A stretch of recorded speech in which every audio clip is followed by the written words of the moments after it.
Hola, bienvenidos al podcast de Auditorio Cristiano Prédicas, un espacio para compartir las buenas nuevas de Jesús. Te invitamos a que escuches la siguiente reflexión. Llegué a la conclusión a través de los años que yo fui el culpable de que mi mamá se engordara. Mi mamá era gordita, era obesa, y yo encontré que yo probablemente fui el culpable, porque todas las fotos familiares la presentaban a ella delgada, con 5 hijos, delgada, hasta que nació el sexto y a partir de ahí ya no era delgada. Yo fui el culpable. Y yo era un adolescente cuando una amiga de ella, que era enfermera y enfermera de un muy buen nivel, muchos contactos a nivel del sistema de salud de Costa Rica, la llamó y le dijo, viene un equipo de médicos extranjeros, van a estar haciendo liposucción y todo este tipo de operaciones, ¿cómo se llama? Estéticas, bien que lo saben. Ah, ya se lo han hecho. Y la metió en la lista y mi mamá quedó elegida. Así que mi mamá fue y se hizo la liposucción. Volvió figurita, hermanos. Yo vi la cara de mi papá cuando volvió mi mamá. Pero más o menos un año después ya había aumentado de peso y para el segundo año ya estaba igual o aún más obesa de como estaba antes de la cirugía. Porque lastimosamente ella no entendió algo que mucha gente no entiende. La obesidad no es un asunto exterior, nace aquí. Nace en los patrones de alimentación, los patrones de ejercicio, en realidad nace acá, se manifiesta en lo visible, pero en realidad el asunto es por eso uno ve mucha gente que hace ejercicio, va al gimnasio, no es que porque voy a bajar de peso, pero después se va a McDonald's a comerse ¿cómo se llama? Vos sabés, exactamente, estaba pensando en eso, una Big Mac. Y porque el asunto no es solo lo que hacemos, tiene que ver con una serie de patrones que tenemos que cambiar si queremos que el cambio real se dé. Bueno, lo mismo pasa en el sentido espiritual. Hemos estado recibiendo una serie de predicaciones sobre todo lo que es el avivamiento y se ha tomado como base el tema de Manasés. Pero ahora la pregunta es, tomando en cuenta lo dicho, es cómo mantener la determinación del cambio. ¿Cuántas veces has dicho que vas a cambiar algo y después de un tiempo estás en el mismo patrón antiguo? ¿Cuántas veces has dicho no voy a cometer ese pecado y vuelves al pecado? ¿Cuántas veces has dicho a partir de ahora sí voy a leer la Biblia todos los días y al tiempo ya no la estás leyendo? ¿Cuántas veces nos hemos propuesto y hasta terminamos frustrados porque nos propusimos un cambio que después de un tiempo no está dando el fruto? El domingo pasado hay un personaje de mi niñez, los más viejitos se acordarán de él, llamado Topollillo. No, vos sí te acuerdas, Ricardo, de Topollillo. Y oí una vez a Topollillo. Topollillo era un ratoncito para las nuevas generaciones, era un ratoncito muy divertido. Y una vez oí a Topollillo contando que en la casa ellos eran como 20 hermanos, pero todos eran iguales. Todos eran iguales. Y que cuando él, dice Topollillo, él decía, cuando yo hacía algo malo, mi papá nos reunía a todos y nos decía, ¿quién lo hizo? Y yo era el que gritaba, Topollillo. Pero como no se sabía cuál era Topollillo, nos pegaban a todos. Bueno, el domingo nos pegaron a todos. El domingo nos dieron por la cabeza a todos, con mucho amor, pero nos dieron por la cabeza. ¿O me equivoco? Porque fue un mensaje directo, concreto, retador, y precisamente hago un repaso rápido. Germán nos estaba hablando de Manasés y nos habló del antes y el después. Y básicamente lo enfocó en dos aspectos. El después de esto y el basta ya. El después de esto que tiene que ver con aquí yo llevaba mi vida, pero hubo un cambio y ese cambio implicó un basta ya. Ya tengo que dejar ciertas cosas que estoy haciendo. La pregunta que queda es cómo mantener ese basta ya. Porque si yo hago la lista en mi vida, yo no sé cuántos basta ya llevo yo en mi vida. ¿Cuál es el punto donde yo puedo decir basta ya? Y esta vez sí va a suceder. Ahora, si ustedes notaron, creo que lo notaron, porque fue obvio, porque Germán lo dijo, Germán tenía más que decir el domingo. Germán tenía más en ese mensaje, pero él sintió, y creo que con justa razón, que ese era el momento que el Señor tenía para cerrar lo que nos estaba presentando en ese momento. Pero él no se dio cuenta, hackeé su computadora y saqué el resto de la presentación que él tenía. No, él me la mandó.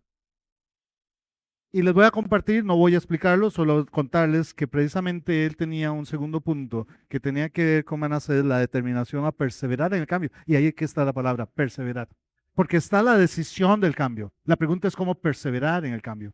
Y básicamente lo que Germán nos iba a presentar es que ese perseverar tiene que ser a pesar de sí mismo y tiene que ser a pesar de los demás. Si mi propia carnalidad no me permite, mi propia carnalidad no me permite avanzar en los cambios que yo quiero hacer. Y lastimosamente hay otros que tampoco me lo permiten, que influyen en mi vida, que no quieren que yo cambie. Y por ejemplo, en el caso específico de Manasés, que era parte de lo que Germán tenía preparado ahí, es el hecho de que ahí estaba el pueblo, que no todo el pueblo hizo el cambio, y lo dice el mismo pasaje. Y no solo eso, su propio hijo hizo todo lo contrario a lo que él había hecho. Yo no puedo luchar contra los otros, pero tengo que buscar principalmente maneras de luchar contra mí mismo. Tiene que ver qué cosas hago para hacer el cambio y que no se dé esto que precisamente nos compartía Germán. Así que en este momento yo quisiera hablar de esto, un cambio permanente. Y para eso, yo quiero que vayamos a un pasaje y voy a quedarme en ese pasaje de una vez. No voy a profundizar en el análisis del pasaje, no nos da tiempo, pero les pido, métanse en la casa y apliquen el OIA, observar, interpretar, aplicar, desmenucen ese pasaje. Es impactante ese pasaje. Quiero que vayan conmigo a Romanos capítulo 6, versículos 1 al 14. Romanos 6, 1 al 14. Romanos 6, 1 al 14. De ese pasaje quiero sacar tres principios, solo tres principios que nos ayudan a que el cambio realmente sea permanente, que no sea maquillaje, que no sea temporal, sino que realmente haya cambios en nuestra manera de vivir. Dice Pablo a los romanos, ¿qué pues diremos? ¿Perseveraremos en el pecado para que la gracia abunde? En ninguna manera, porque los que hemos muerto al pecado, ¿cómo viviremos aún en él? ¿O no saben que todos los que hemos sido bautizados en Cristo Jesús, hemos sido bautizados en su muerte? Porque somos sepultados juntamente con Él para muerte por el bautismo, a fin de que como Cristo resucitó de los muertos para la gloria del Padre, así también nosotros andemos en vida nueva. Porque si fuimos plantados juntamente con Él en la semejanza de su muerte, así también lo seremos en la de su resurrección. Sabiendo esto, que nuestro viejo hombre fue crucificado juntamente con Él, para que el cuerpo del pecado sea destruido, a fin de que no sirvamos más al pecado. Porque el que ha muerto ha sido justificado del pecado. Y si morimos con Cristo, creemos que también viviremos con Él, sabiendo que Cristo, habiendo resucitado de los muertos, ya no muere. La muerte no se enseñorea más de Él, porque en cuanto murió, al pecado murió una vez por todas, mas en cuanto vive, para Dios vive. Así también ustedes considérense muertos al pecado, pero vivos para Dios en Cristo Jesús, Señor nuestro. No reine pues el pecado en su cuerpo mortal, de modo que lo obedezcan en sus concupiscencias, ni tampoco presenten sus miembros al pecado como instrumento de iniquidad, sino preséntense ustedes mismos a Dios como vivos de entre los muertos, y sus miembros a Dios como instrumentos de justicia, porque el pecado no se enseñoreará de ustedes, pues no están bajo la ley, sino bajo la gracia. Este pasaje es una parte clave en todo el engranaje de Pablo a los romanos. Una de las cosas que me encanta de Pablo es que Pablo es un escritor lógico en el desarrollo de sus temáticas.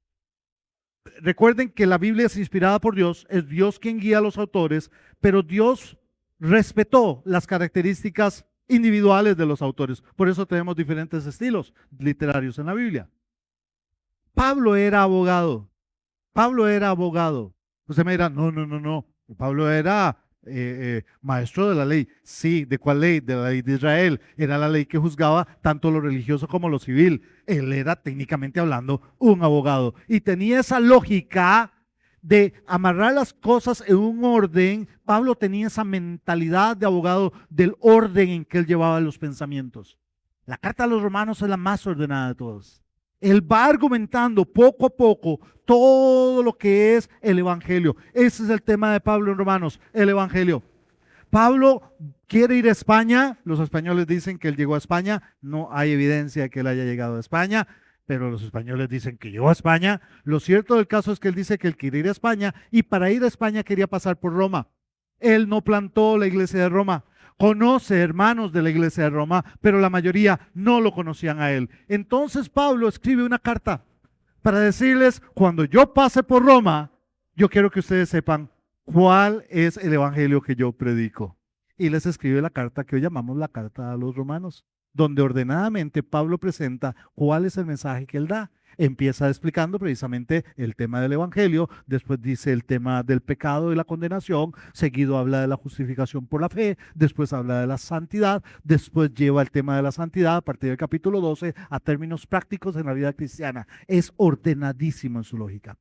Esta parte de Romanos 6 está en toda esa sección donde Pablo está explicando lo que Dios ha hecho por nosotros. Y cuando llegamos a este capítulo 6, entonces encontramos algunos elementos que quiero enfatizar. 3 áreas de cambio. Número 1, conocimiento. Número 1, conocimiento. Vean, por ejemplo, ahí los versículos 1 al 10 y específicamente vean, por ejemplo, los versículos 3, 6 y 9. Notan las palabras que están en los versículos 3, 6 y 9 de manera repetida. Cuando una palabra se repite varias veces en un pasaje, le tengo que poner atención. Y la palabra clave en esa sección de versículos es saber o no sabéis, sabiendo, sabiendo. Pablo apela al conocimiento del cristiano. Yo tengo que saber, yo tengo que entender las verdades del evangelio. Muchos cristianos no son constantes en su vida cristiana porque no tienen conocimiento de lo que la Biblia enseña. No se han metido a estudiar la Biblia. No han buscado cómo conocer las verdades de la Biblia. Se basan a punta de predicaciones y que bueno, oyen las predicaciones, pero las predicaciones no avanzan tu conocimiento cristiano. Es la palabra, es volver a la palabra y empezar a estudiar la palabra, porque aquí la clave es que nosotros debemos saber lo que Dios ha hecho por nosotros. Cuando les dije que no voy a entrar en detalles, que no voy a ir versículo por versículo analizando el tema que Pablo desarrolla, solo quiero hacer una aclaración. El tema central de Pablo es que hemos muerto y resucitado en Cristo. Ese es el tema de esta sección. Y Pablo va a usar como ejemplo el bautismo. Para un momento, solo por aclararte. El pasaje no está hablando del bautismo en agua. El pasaje no está hablando del bautismo en el Espíritu. El pasaje está hablando del bautismo espiritual, lo que sucedió el día en que yo entregué mi vida a Jesucristo. Dios me vio en la cruz del Calvario, me vio en la tumba y me vio en la tumba vacía. Así me ve Dios legalmente. Ya yo morí y resucité con Cristo. Bautismo es identificarse. El concepto de bautismo es una identificación. El bautismo en agua es un símbolo público de este bautismo del que habla Pablo en Romanos 6. Hay un predicador muy amigo mío que le llama, este es el bautismo de muerte, dice él. Es donde fuimos, pero tiene que ver con que yo tengo que conocer eso. Hay cristianos que caminan en la vida cristiana sin saber lo que Dios ha hecho por ellos. Pablo dice, sepan, ¿cómo es que no saben? Porque ustedes no saben lo que Dios ha hecho por ustedes, terminan fallando. ¿Sabes cuál es el problema del cambio? Cuando empiezo a pensar, sí, oí una predicación, quedé retado, sí señor, ya digo, este es el basta ya a partir de hoy. Y entonces empiezo de una vez con un plan de cambios externos en mi vida. Para, sí hay que hacerlo, ahorita vamos a llegar a eso. Pero los cambios externos por sí mismos no funcionan.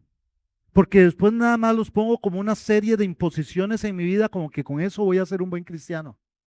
¿Y sabes en qué termino? En religiosidad. Termino en religiosidad. porque empiezo a cumplir ciertas prácticas, pero sin entender el fondo del asunto. Y Pablo dice, antes que las cosas que hacen, ¿qué crees?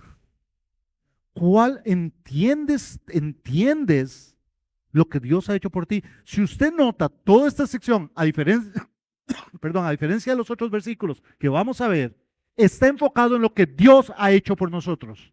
Esto tiene que ver no con lo que el cristiano hace, sino más bien con la obra de Dios en el cristiano. Tiene que ver con lo que Dios ha hecho. ¿Sabes cuál es uno de los problemas que yo veo en la iglesia cristiana? Estoy hablando en general, entiéndanme.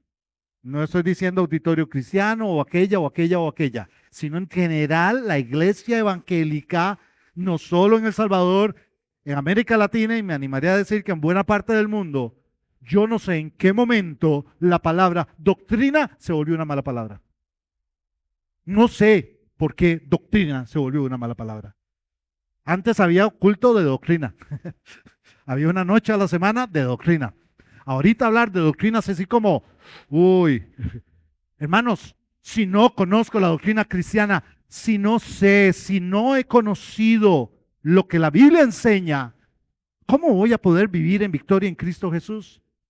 ¿Sabes a qué dedica Pablo la mayor parte de la parte inicial de la mayoría de sus cartas? Mira las cartas de Pablo, te dije de la lógica de Pablo. Mira la lógica de Pablo en varias de sus cartas. Siempre la primera parte es doctrinal.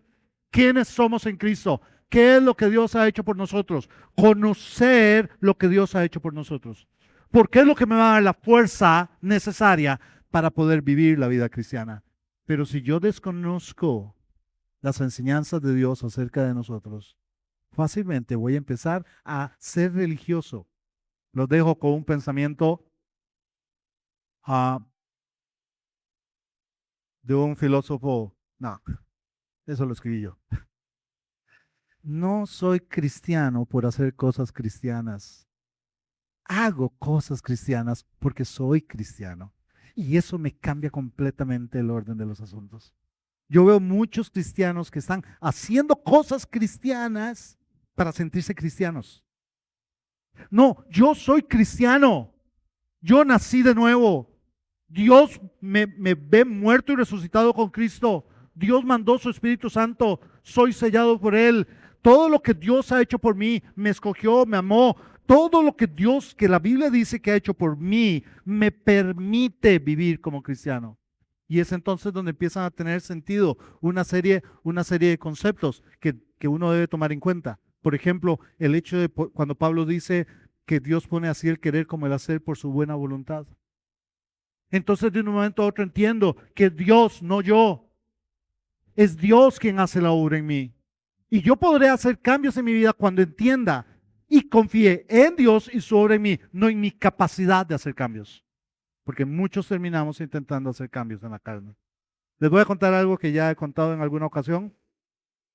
Yo estudié en el CETECA en Guatemala y de ahí me fui a Costa Rica, empecé a pastorear, pero me faltaba completar los estudios. Me fui ahí mismo, decidí no regresar a CETECA, Guatemala, sino que en Costa Rica mismo entré a una universidad cristiana, un seminario, pero tenía la ventaja de que tenía reconocimiento estatal, entonces me metí a estudiar ahí.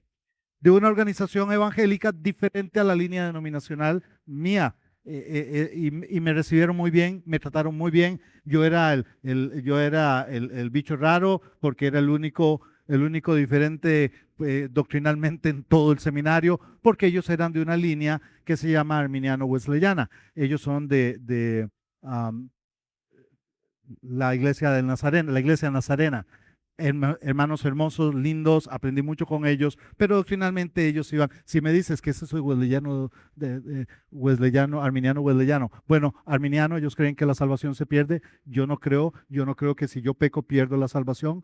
Yo creo que soy salvo por la gracia de Dios, que nací de nuevo y no tengo que volver a aceptar a Jesucristo si ya realmente he nacido de nuevo. Ellos creen que si peco pierdo la salvación y son wesleyanos porque ellos creen en una doctrina de Wesley que es que llega un punto en la vida cristiana que Dios te quita la naturaleza pecaminosa y no vuelves a pecar más. Y yo decía, me encantaría, pero no lo encuentro ni en la Biblia ni lo encuentro en la práctica. Y por más que llevé todos los cursos de santidad con ellos y aprendí mucho, más me convencía que no podía estar de acuerdo con ellos.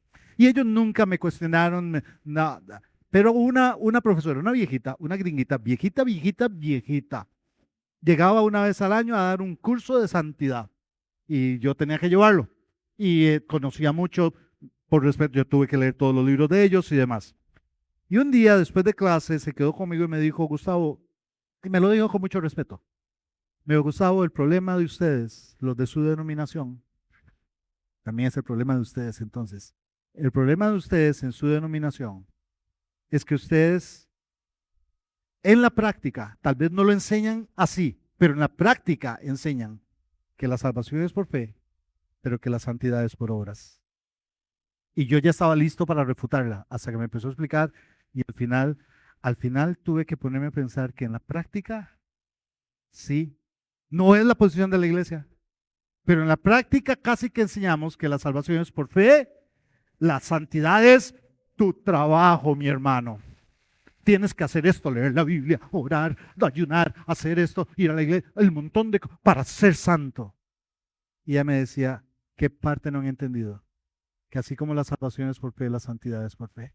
Que así como la salvación es un regalo de Dios, la santidad es un regalo de Dios. Que no puedes vivir en santidad por tu esfuerzo. Que solo puedes vivir en santidad porque Dios te da la santidad.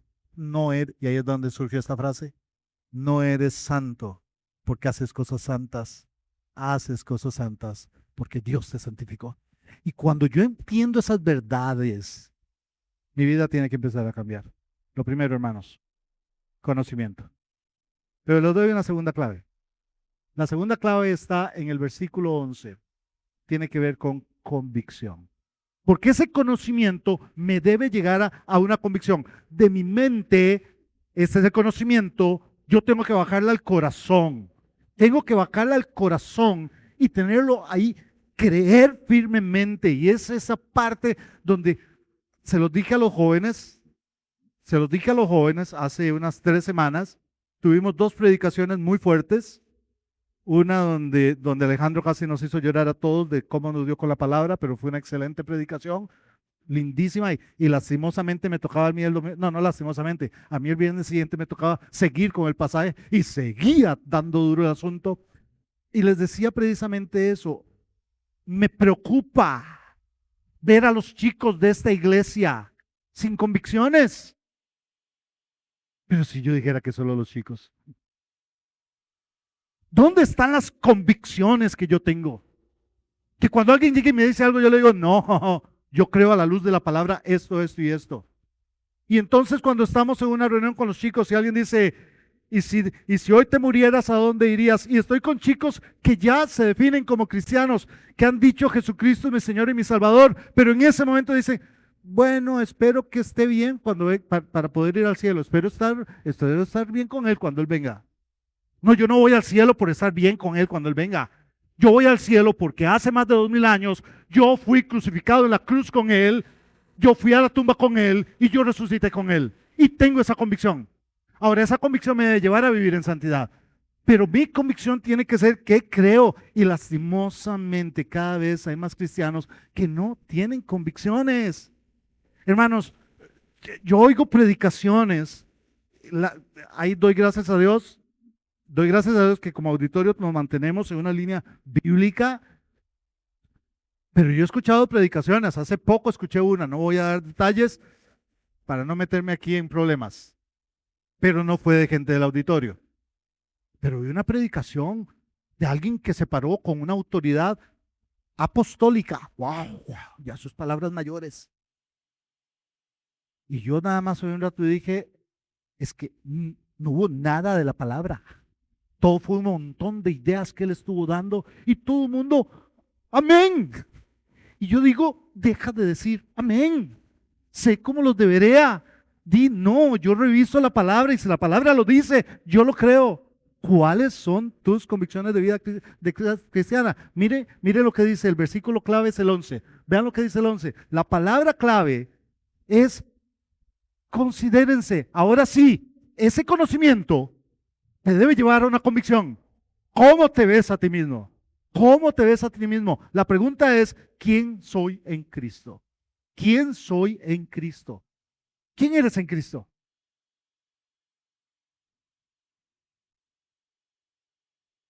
Vuelvo a un libro que precisamente ha sido citado varias veces en estos días. José nos llevó en su predicación hace 15 días a un capítulo en ese libro, Efesios. Y todos los primeros 3 capítulos de Efesios, Pablo lo que va a bombardear es quiénes somos en Cristo, quiénes somos en Cristo, cuáles son tus convicciones. Debes conocerlo, pero debes decir, lo creo, no solo lo sé, lo creo, es mi convicción, yo sé quién soy en Cristo. Porque si no tienes convicciones de quién eres en Cristo, estamos en problemas. Yo le puse la tarea a los chicos en el colegio donde yo trabajaba y reté a los jóvenes de la iglesia que lo hicieran lo mismo porque se los cité en la predicación hace 3 semanas, a que agarraran Efesios y buscaran todas las cosas que Efesios dice que somos en Cristo. Te reto, ve a tu casa y agarra Efesios y empieza a marcar todo lo que Efesios dice de quién eres en Cristo. La idea no me surgió a mí, la vi en una película. Una película de una película cristiana. Vamos a estar viendo una película cristiana en unas semanas. Pronto van a oír las noticias. Pero esa misma gente que vamos a ver esa película en unas semanas hizo una hace muchos años y es una chica que tiene problemas de conducta hasta que entrega su vida a Jesucristo, pero ella le preguntan quién eres y ella no sabe quién es, porque su papá la dejó botada, su mamá murió, vivía con la abuela, ella tenía problemas de conducta, le iba mal en la escuela, ella tenía una crisis de quién era ella, hasta que conoció a Jesús, pero seguía con la lucha. Y su entrenador le dice, la puso a leer Efesios, o más bien fue una profesora. Y ella se para delante de ese profesor que le había preguntado quién eres y ya no supo qué decir. Y hay una escena fabulosa donde ella entra y le dice, pregúnteme. Entrenador, pregúnteme quién soy yo. Y él se queda, pregúnteme quién soy yo. Y él le dice, ok, ¿quién eres?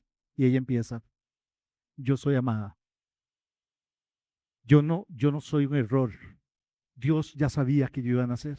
Y empieza a decir todo lo que Efesios dice de quién era ella. Hermanos, nos faltan más convicciones. El poder decir, no solo sé lo que la Biblia dice, es que lo creo, es lo que rige mi vida. Las reglas de la Biblia, tengo esa convicción. Considérense muertos al pecado. Tomen la decisión. Ahora, si nos quedamos solamente ahí, entonces estamos perdiendo algo fundamental. Porque después de la convicción viene un paso de consagración. Versículos 12 al 14. ¿Alguien me los puede leer, por favor?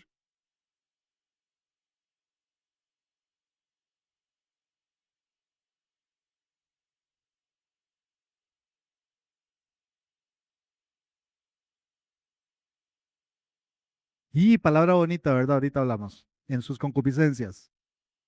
Sí.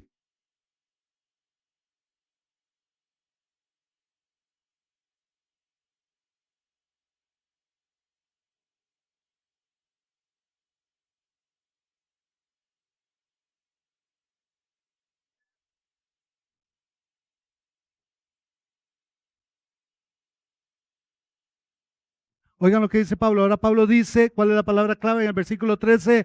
Preséntense. ¿Notan la diferencia de que en la parte de mi conocimiento es un asunto de lo que Dios ha hecho por mí? Pero los otros 2 versículos lo que me van a decir es que yo tengo que hacer algo. Yo tengo que tomar decisiones en mi vida. La primera decisión, ¿qué creo? La segunda decisión, ¿qué hago? Primero, ¿quién soy? Después, ¿qué hago? Estamos luchando mucho con eso. Porque estamos tratando de hacer antes de ser. Yo primero tengo que ser, yo soy y por lo tanto yo hago, pero no puedo quedarme con el yo soy. Yo soy cristiano, Dios me ama, yo soy salvo. No, eso me tiene que llevar a un ¿qué hago? Entonces Pablo dice, preséntense, es una decisión voluntaria, lo va a desarrollar después en el capítulo 12, versículos 1 y 2. Es una decisión voluntaria. Yo digo, Dios, soy tuyo, mi cuerpo es tuyo. Mi cuerpo, todo lo que soy, yo morí y resucité, yo te pertenezco, haz conmigo lo que quieras.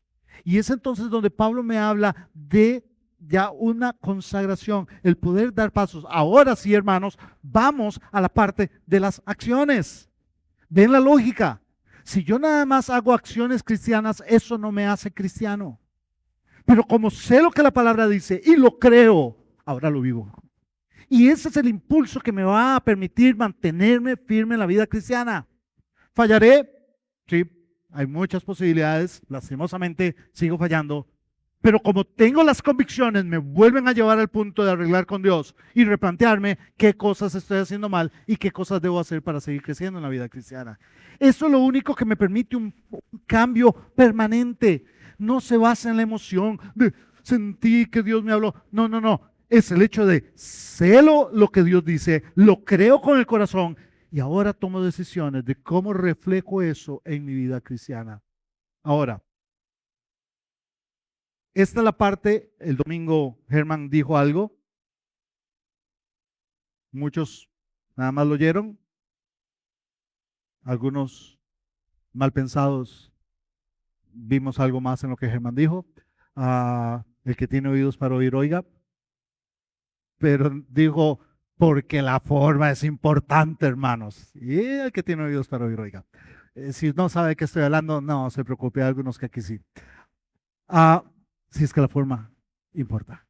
Pero, y sé que Germán va a estar de acuerdo con lo que voy a decir, la forma sin fondo, no, esa no vale la pena. No es la forma, no son las formas, no son las cosas externas que hacemos. Son importantísimas, pero deben ser producto de los dos primeros principios. Deben ser producto de mi conocimiento en la palabra y mis convicciones en la palabra. Eso ahora me tiene que llevar a un cambio permanente en mi vida y en las cosas que hago. Recomendaciones rápidas y con eso voy terminando. Si vas a hacer cambios, te doy la primera recomendación. Haz un plan realista y progresivo. Haz un plan realista y progresivo. Los errores más grandes que he cometido en mi vida son cuando en una predicación, en un culto, Dios me tocó, yo salí tocado y dije, y a partir de hoy hice un montón de promesas a Dios que después iba a ser muy difícil completarlas. Voy a leer 5 capítulos de la Biblia cada día. Me voy a levantar a las 4 de la mañana. Para. No te dispares a hacer planes locos. Que tu plan sea realista y progresivo. La vida cristiana no se madura a la fuerza. Me frustraba en Estados Unidos. Llegar al supermercado y ver ese tomate rojo, precioso, redondo, sin jugoso cuando lo partías y que cuando lo comías no sabía nada. Y fresas rojas, grandes, que cuando las comías no sabían a fresa. Porque todas las habían producido a la fuerza, a puros químicos para que crecieran rápido. La vida cristiana, para que sepa, para que tenga sentido, es mejor despacio, hermanos. No podemos forzar el crecimiento. Tiene que ser progresivo y tiene que ser planificado. Realista y progresivo. Ahora, cuando digo realistas, entonces llega y dices, ok, voy a empezar a leer la Biblia todos los días. Yo no te pido que empieces leyendo 1 hora diaria. 5 a 10 minutos. ¿Crees que puedes hacer 5 a 10 minutos en tu tiempo para empezar a leer la Biblia? Y poner la alarma para leerla. Y establecerte 1 hora y un lugar donde lo vas a hacer cada día. 5 a 10 minutos. ¿Puedo empezar a hacerlo? Te aseguro que si empiezas con 5 a 10 minutos, después vas a descubrir que te quedaste 15 y te quedaste 20. Pero no te preocupes de eso. Por ahorita, empieza ya. Empieza con algo realista y progresivo. No digas, voy a empezar a levantarme a las 4 de la mañana a orar para orar 2 horas antes de irme al trabajo. Dios te bendiga. Pero va a estar complicado dentro de poco. ¿Qué tal si te propones levantarte media hora antes? Dedicas 15 minutos a leer la palabra y 15 minutos para hablar con Dios. Y después, por lo que más quieras, te das un baño y sales. El asunto es cosas realistas y progresivas. El otro consejo que te doy es que además busques apoyo y a quién rendir cuentas. Busca apoyo. Si no sabes, por ejemplo, por qué libro empezar a estudiar, pregúntale a uno de los pastores. Pregúntale a los líderes del ministerio juvenil, a los líderes del ministerio juvenil, a los ancianos. Pregúntale a alguien que tenga más tiempo en la vida cristiana y le dices, mira, me he propuesto empezar a leer la Biblia. ¿Qué libro me recomendarías? Y depende del momento de tu vida cristiana que estés, si ya conoces más o menos, si no conoces nada. Yo sé que te vamos a dar el consejo que más necesitas. Busca ayuda. Busca también ayuda para que te presione un poco. Hace unos 10 años me metí en una locura. El colegio donde yo trabajaba, el profesor de educación física ofreció un programa, el Challenge, así en inglés lo ponía, y muchos se inscribían en el Challenge. El challenge era que él tenía todo un plan de ejercicios 3 días a la semana, pagabas por eso, el colegio ofrecía 50% de beca a los profesores y funcionarios que se metían si completaban todo un semestre en el challenge. Si se salían a mitad de camino, pagaban la totalidad. Entonces era parte de la motivación. Pero tenía 2 horarios, a las 5 de la mañana y a las 3:30 de la tarde cuando terminaba el horario del colegio. Yo me pregunten por qué me metí en el de las 5 de la mañana. El problema para mí es que generalmente a las 3:30 yo tenía reuniones, tenía muchachos viniendo a consejería, entonces yo sabía que no iba a poder. Me metí a las 5 de la mañana. Empezamos 4, terminamos 2. Y llegué un día y solo llegué yo. El otro no pudo llegar. Entonces este compañero me dijo, mira, aprovechemos. Quiero que hagas una prueba de esfuerzo. Es un test que ellos hacen para medir ciertas cosas, de cómo está avanzando en ciertas cosas. Ahora, yo lo dije en la predicación hace una semana, de ejercicio yo nada. Pero me dijo, métete. Ok, entonces me dice, consiste en esto. Tal vez alguno aquí lo ha hecho, era correr, no recuerdo exactamente cuánto era, eran como 10 metros, devolverse, 20 metros, devolverse, 40 metros de volverse, pero era con un timer, de tal manera que si yo en algún momento no llegaba, sonaba el clic, cling, antes de que yo llegara, paraba ahí paraba ahí la prueba. La prueba paraba cuando yo llegara tarde en una de las vueltas. Entonces yo tenía que ir, volver. Ok, está bien. Y me dijo, bueno, como solo estás vos y solo estoy yo también la quiero hacer, la voy a hacer también. Yo me puse a un lado, él se puso al otro y yo empecé a correr. Y él empezó a correr. Pero era el reto de que yo tenía que volver antes de que el clean, y una vez que clean, otra vez salir corriendo, volver, clean, otra vez salir corriendo, clean, otra vez salir corriendo, y ya yo no aguantaba, pero él iba ahí corriendo y me decía, vamos, una más, Gustavo, una más. Él es profesor de educación física, y de los buenos, porque yo conozco profesores de educación física que no son el mejor ejemplo del mundo. Él era ejemplo, él tenía muy buena condición física, claro que él me llevaba ventaja. Cuando ya no pude más, y sonó clean, y yo no llegué, yo honestamente me sentí yo he dado mi mejor esfuerzo, pero yo no sabía si mi mejor esfuerzo habían sido 100 metros o 500 metros. Yo para correr, nada, les digo, salgo a caminar, correr, no cuenten conmigo. Y se pone y me dice, él hizo ya, tenía todo controlado, me dice, ¿cuánto hiciste? Y yo, no sé, decirme que por lo menos 1 kilómetro, digo, porque estoy muerto. Y me dice, Gustavo, hiciste 2 kilómetros 400 metros. Y yo que me caigo de espaldas. Casi me caigo. Nunca, no me pongan ahorita a correr 2,5 kilómetros. A los 100 metros yo les paro. ¿Saben por qué corrí 2,400 kilómetros? Porque él iba corriendo conmigo. Porque él iba corriendo conmigo. ¿Sabes cuál es una de las claves de la vida cristiana? Busca ayuda. Busca a alguien que ya haya corrido, que te dé ideas y que te pida cuentas. Que te diga, ¿sigues leyendo? ¿Sigues leyendo el pasaje que quedamos? ¿Estás orando todos los días? ¿Estás orando con tu esposa? ¿Estás esto? ¿Estás lo otro? Que pueda ser alguien con quien pueda ser abierto y contar. Y te termino con un consejo más. La evaluación permanente. Tienes que estar revisando si estás consiguiendo las metas o no. Si realmente ya caíste, ¿sabes qué tienes que evaluar? Si ya caíste en una rutina. ¿Qué cambios puedes hacer? Porque la rutina nos cansa.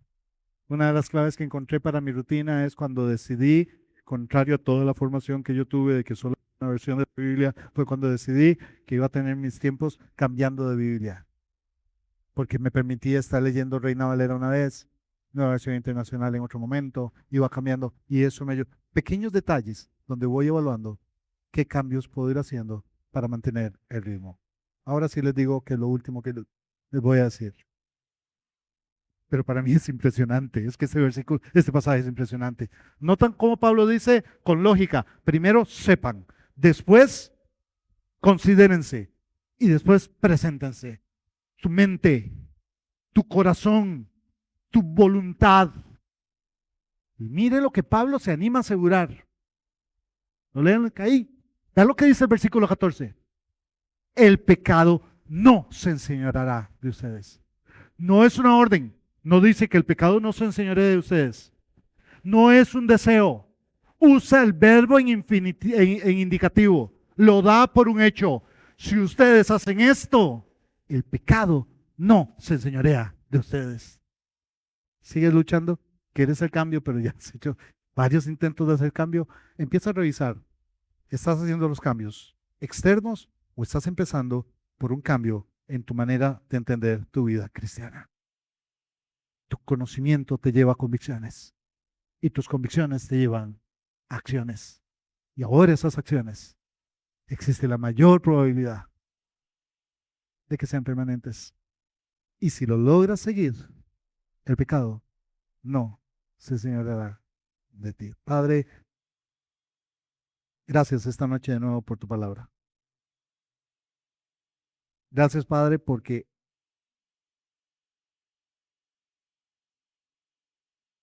tiene tanto que encontramos, pero al mismo tiempo la haces tan vivible, tan práctica. Porque nos llevas de la mano para que entendamos.